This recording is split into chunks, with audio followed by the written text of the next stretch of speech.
എല്ലാവർക്കും നമസ്കാരം. എല്ലാവർക്കും സുഖം തന്നെയല്ലേ? അപ്പോൾ എനിക്ക് തോന്നുന്നു നമ്മുടെ ഈ മലയാള സിനിമാ നടന്മാരെക്കാളും കൂടുതലും പബ്ലിസിറ്റി ആയിട്ട് നിൽക്കുന്നത് നമ്മുടെ സോഷ്യൽ മീഡിയയിലെ താരങ്ങളാണ് അല്ലേ. നമ്മളിപ്പോൾ യൂട്യൂബ് തുറന്നാലും ഫേസ്ബുക്ക് തുറന്നാലും സോഷ്യൽ മീഡിയയിലെ താരങ്ങൾ പറയുന്നത് അവരുടെ മുഖമൊക്കെയാണ് ഇപ്പോൾ വൈറലായിക്കൊണ്ടിരിക്കുന്നത്. അതുപോലെ തന്നെ നമ്മുടെ ആറാട്ടണ്ണൻ, ബേസിക്കലി ഞാനൊരു ലാലേട്ടൻ ഫാൻസാണ്. ജനഗണമന അടിപൊളി പടാന്ന് ഞാൻ പറഞ്ഞ പുള്ളിയൊക്കെ ആറാട്ടണ്ണനൊക്കെ ഇപ്പോൾ സ്റ്റാറാണ് സോഷ്യൽ മീഡിയയിലെ. അതുപോലെ തന്നെ എനിക്ക് സോഷ്യൽ മീഡിയയിലെ ഇഷ്ടപ്പെട്ട ഒരു താരമാണ് ശ്രീ റിച്ചുബായ്. റിച്ചുബായിനെ എനിക്ക് ഭയങ്കര ഇഷ്ടമാണ്. അപ്പോൾ എന്തായാലും റിച്ചുബായിനെ ഞാൻ അവതരിപ്പിക്കുകയാണ്.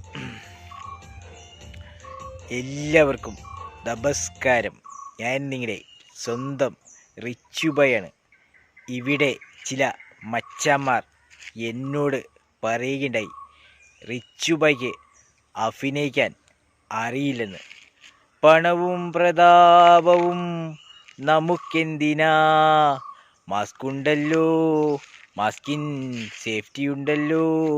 ഓ ചാമ്പയ്ക്ക ഉപ്പും കൂട്ടി ഒറ്റപ്പിടുത്തം എന്തൊരു രുചി.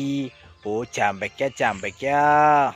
ഇവിടെ മറ്റൊരു മച്ചാൻ എന്നോട് പറയുകയുണ്ടായി, റിച്ചുബായ്ക്ക് എന്തെങ്കിലും കുറവുകൾ ഉണ്ടോയെന്ന്.